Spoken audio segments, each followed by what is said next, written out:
बिहार में लाखों और शायद करोड़ों लोगों के सर पे जो वोटबंदी की तलवार लटक रही थी, उस पे आज सुप्रीम कोर्ट ने बहुत बड़ी राहत दी। सुप्रीम कोर्ट ने 4 घंटे तक चुनाव आयोग से सवाल पूछे। सीधा सवाल पूछा कि भाई, जब आपके अपने रूल में आपने आधार कार्ड का जिक्र किया है, तो आप आधार कार्ड को मानने से इंकार कैसे कर सकते हो? जो सवाल हम जैसे लोग पूछ रहे थे और जिनका जवाब देने से चुनाव आयोग पिछले 3 हफ्ते से कतरा रहा था, बच रहा था, तमाम किस्म की झूठी बातें कह रहा था, आज सुप्रीम कोर्ट में उसका जवाब देना पड़ा। सुप्रीम कोर्ट ने कहा है कि हमारे विचार से प्राथमिक दृष्टि में न्यायिक संगत यही होगा कि आप आधार कार्ड को स्वीकार कीजिए, अपने एपिक कार्ड को स्वीकार कीजिए, राशन कार्ड को स्वीकार कीजिए। अब ओनस चुनाव आयोग पे है। अब चुनाव आयोग को बताना होगा कि भाई, आधार कार्ड क्यों नहीं स्वीकार करें, राशन कार्ड क्यों नहीं स्वीकार करें, अपना ही एपिक कार्ड क्यों नहीं स्वीकार करें।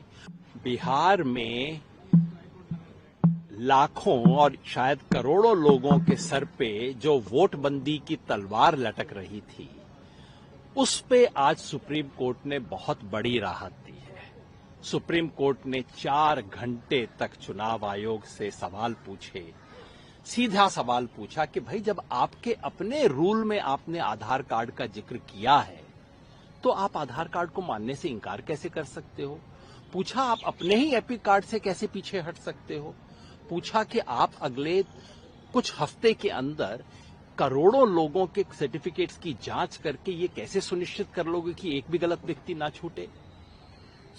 इसके लिए चुनाव आयोग के पास कोई जवाब नहीं था। जो सवाल हम जैसे लोग पूछ रहे थे और जिनका जवाब देने से चुनाव आयोग पिछले 3 हफ्ते से कतरा रहा था, बच रहा था, तमाम किस्म की झूठी बातें कह रहा था, आज सुप्रीम कोर्ट में उसका जवाब देना पड़ा और उनके पास कोई जवाब नहीं है।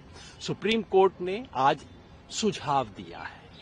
मतलब सुप्रीम कोर्ट ने एक तरह से चुनाव आयोग को कहा है कि या तो 15 दिन में तुम सुधर जाओ, नहीं तो हमें कुछ करना पड़ेगा। भाषा देखिए, सुप्रीम कोर्ट ने कहा है कि हमारे विचार से प्राथमिक दृष्टि में न्यायिक संगत यही होगा कि आप आधार कार्ड को स्वीकार कीजिए, अपने एपिक कार्ड को स्वीकार कीजिए, राशन कार्ड को स्वीकार कीजिए।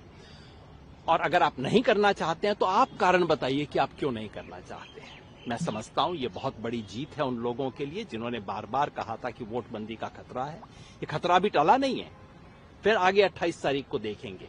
लेकिन एक पहले कदम के रूप में मैं सुप्रीम कोर्ट को सलाम करना चाहता हूं कि इस देश में जो वोटर डिसएनफ्रेंचाइजमेंट का खतरा था, यूनिवर्सल एडल्ट फ्रेंचाइज को कुतरने की जो कोशिश थी, उसको सुप्रीम कोर्ट ने रोका है। मैं उसको सलाम करता हूं। सर, बोला है इलेक्शन कमीशन ने कि वो पूरे देश में ये चल रहा है, सिर्फ बिहार ही नहीं, पूरे देश के लिए चल रहा है। हाँ, तो इसमें कोई नई बात क्या है? इलेक्शन कमीशन के ऑर्डर में बिल्कुल स्पष्ट रूप से लिखा ही हुआ था कि ये पूरे देश की एक्सरसाइज है जिसे हम बिहार में शुरू कर रहे हैं।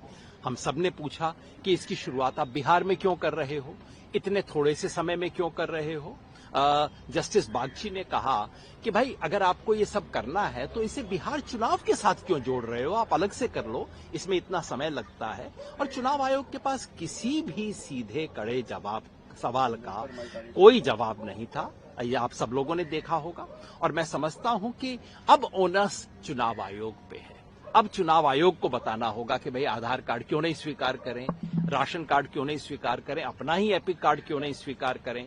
और ये कैसे सुनिश्चित करें कि जो लोग ऑलरेडी वोटर लिस्ट में थे उनमें से एक भी व्यक्ति बाहर न जाए। जस्टिस बागची ने बार बार कहा कि अगर एक भी व्यक्ति बाहर रहता है तो आपको उसको सुनवाई करनी होगी, उसको चिट्ठी देनी होगी, आपको पूरा करना होगा। ये सारा काम आप कैसे कर सकते हो? तो इस लिहाज से मैं समझता हूं कि ये पूरे देश के सामने जो तलवार लटकी हुई है, उस पे सुप्रीम कोर्ट ने आज एक तरह से पहली ब्रेक लगा दी है। अभी गाड़ी मुड़ी नहीं है, उसके लिए 28 तारीख का इंतजार करना पड़ेगा।